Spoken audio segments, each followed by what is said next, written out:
Okay, so 2024 calls for more books to be read. Our next guest is helping out with a few options you may want to add to your list, and she's catching us up on even her new latest published book. Let's welcome Christina Barbie. So first question for you, Christina. Are you a tangible book person, or are you like an Audible tablet type of girl?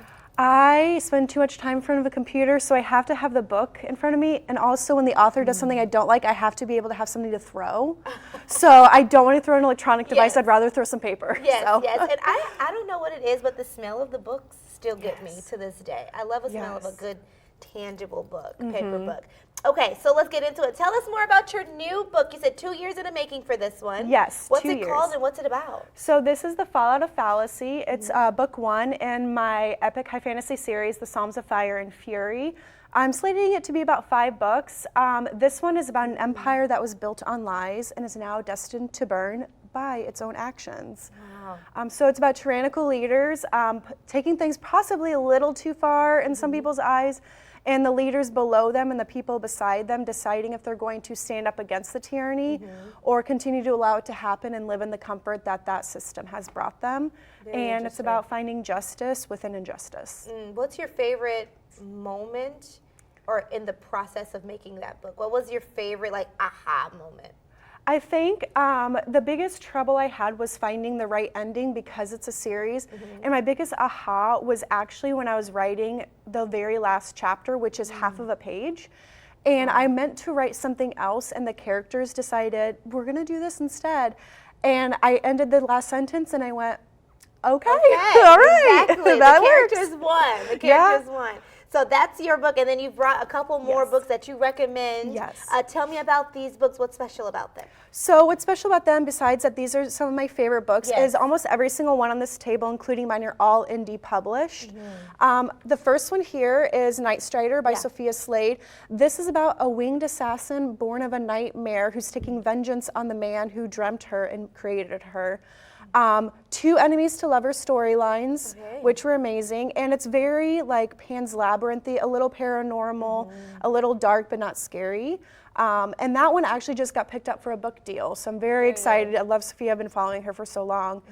And this next book is Queen and Conquerors, book 1, and I believe Isabel's gonna have it be a 5-book series or so.